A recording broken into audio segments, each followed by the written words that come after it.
Rev up your engines!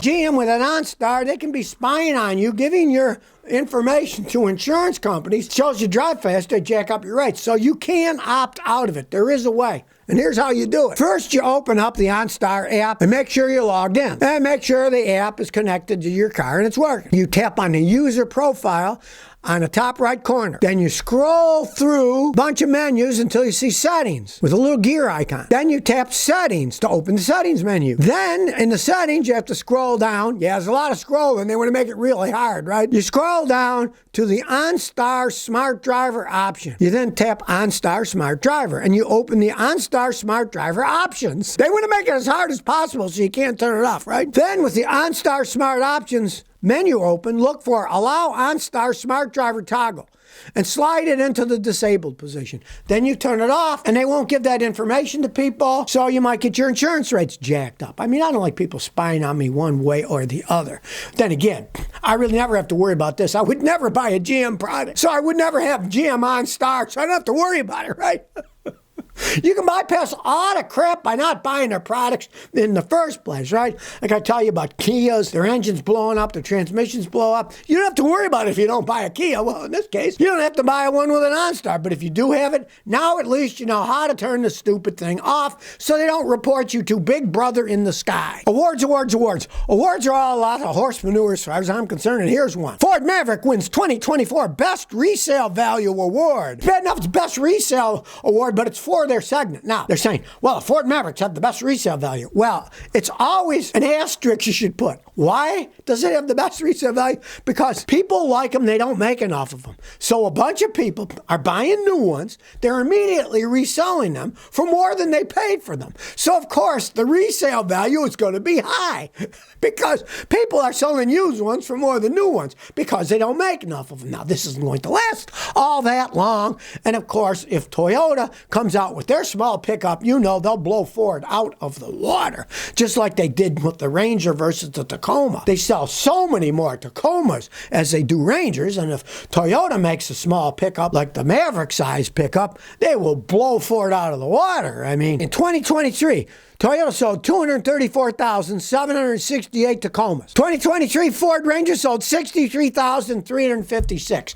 A massive difference, right? So, if they have the lead for highest resale value out there, they won an award. What kind of ridiculous awards they put out? Well, that's one of them, right? It won't last for long if Toyota comes out. And the only reason they're high up is because people can't get them, so they can sell the used ones for more money than a new one is, and it artificially jacks up the rate. Anytime you get figures like that, follow the money. Follow the money like I do. And it's just a made-up statistic that means nothing. JTE87 says, I have a clacking noise when I accelerate uphill. It goes away at higher speeds and seems related to the wheels spinning. 3 years ago, I had the CV axles replaced. Could they be going out again? Would it be something else? You have to figure out where the clacking noise is coming from. Normally, you get clacking if you're going uphill and you're not turning the wheels. That's valve pinging. And that's because your engine might be carboned up, or your timing chain or belt might be worn, and your ignition timing is off. Any mechanic can figure that out in 2 seconds. We just jump in, we look at the data, we road test it, and we see, okay, the timing's off, right? Then you'd know, well, it's going to need a timing chain or a timing belt. Or if it's pinging away and the timing is correct, we get a bore scope, we look inside the engine, it might be full of carbon, and we'd have to clean the carbon out of the engine, right? And that's very common things. Or if the odd case you've got a really worn out engine, they will often clack doing that on regular gas, but if you put high test gas in, they'll stop clacking. And in that case, you'd probably just live with it. Why buy the expensive gas? It costs $1 more a gallon, right? You got to figure out where the noise is coming from. So if you watch my video, Finding the Source of Car Noises, you can have these machines hooked up, and you get new ones on Amazon, even cheaper than the one I use, for about $80. Just go to Amazon, type in auto noise finding, little sending units and headphones, and you'll listen to the noise where you put the various sending units. And if you see the noise is coming from the axles, okay, it's the axles doing it. But if you put it on the engine, it's coming from the engine, then you know. It's what I just explained. And I kind of doubt it's the axle, because the axles will clack more when you turn, not when you're going in a straight line. Axel Phillips says, I need help with my Honda Insight 2010 fuel consumption. 7.6 liters to 100 kilometers. Well, I don't know what that means in American stuff, but they said they're supposed to use 5.5 liters per 100 kilometers. Well, that's a big difference. You're talking about what? Geez, about a 40% increase in gas. I changed the spark plugs and have a new aftermarket hybrid battery, changed the hybrid battery fans, new tires, but the fuel consumption is still bad. What do you think it could be? Okay, first thing is, where did you buy that aftermarket hybrid battery and get it tested by a guy like me? The main reason those hybrid cars get worse gas mileage is because the hybrid battery doesn't work very well anymore. Now, you have a new aftermarket hybrid battery. Is it remanufactured? Regardless, guys like myself can put our fancy scan tool on and we can see what percentage of life is in that battery. If it's aftermarket, a lot of times they're junk, and if it doesn't pull out the full power of the original battery that Honda put in it, you're going to get terrible gas mileage. That's how you can generally tell if you don't have a machine like I have. If you have a hybrid car and all of a sudden your gas mileage starts to go down, have a guy like me immediately test the hybrid battery, and you'll probably find out the hybrid battery's going out and the boost that it gives isn't working much anymore, and that's why your gas mileage goes down the toilet. Now, the only other reason it would go down the toilet is if your transmission isn't working right.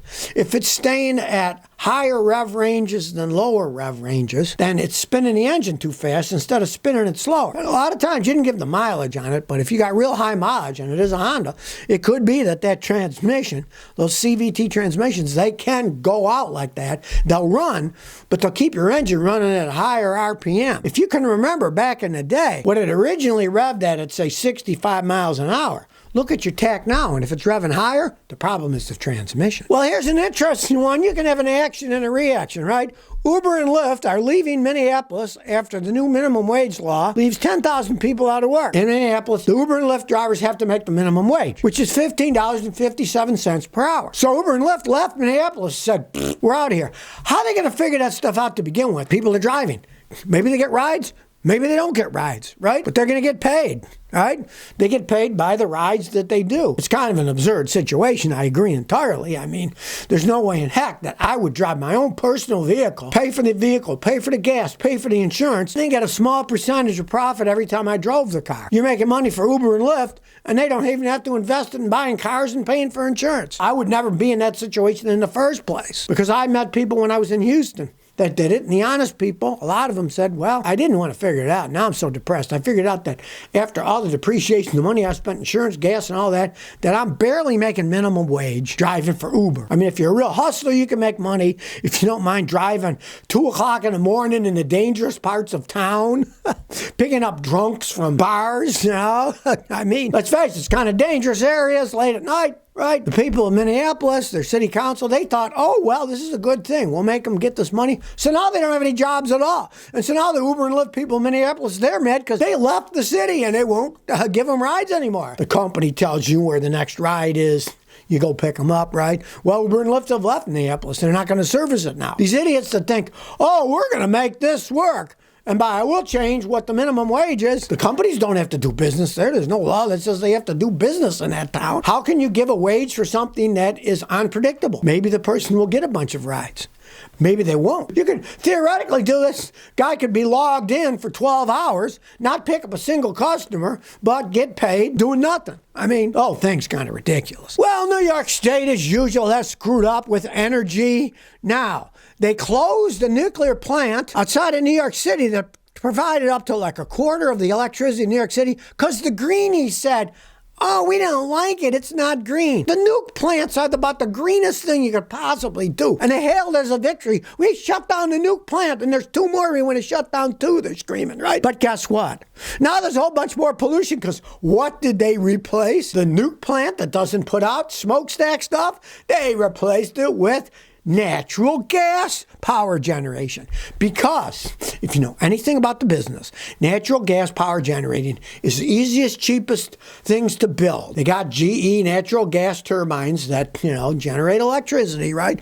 And that's the cheapest way to build them. And they're burning gas, right? And gas is cheap presently, natural gas. So they're all jumping on that bandwagon. Even all the greenies forced them to shut down a nuke plant, and then they replaced it with gas burning plants. It shows what idiots they are in New York State. What do they think? The electricity grows on trees? The greenies are all, hooray, hooray, we shut down the nuke plant, which doesn't pollute, and they replaced it with natural gas burning plants, which do pollute. And I just read an article the other day where a guy claims that, hey, these natural gas plants aren't as clean as they claim they are. They're just claiming they're clean because they're cheaper to make. They pollute a ton. You burn any kind of petrochemicals, natural gas or petrochemicals, you're going to pollute. There's no ifs, ands, or buts about it, right? And the nukes just don't.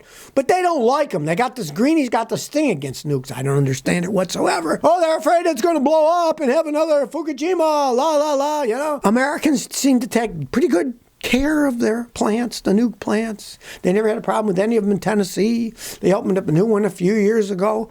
And hey, it makes sense. Go that route. Don't think, oh, hooray, we shut down the nukes, but now we're getting more pollution. Oh, gee, what happened? And we're talking about some big pollution. This thing provided 25% of the power to New York City, right? Now it's all natural gas burning. So you green people, think before you open your mouths, and hooray, a victory, we shut down a nuke plant. It was actually a defeat. So if you never want to miss another one of my new car repair videos, remember to ring that bell.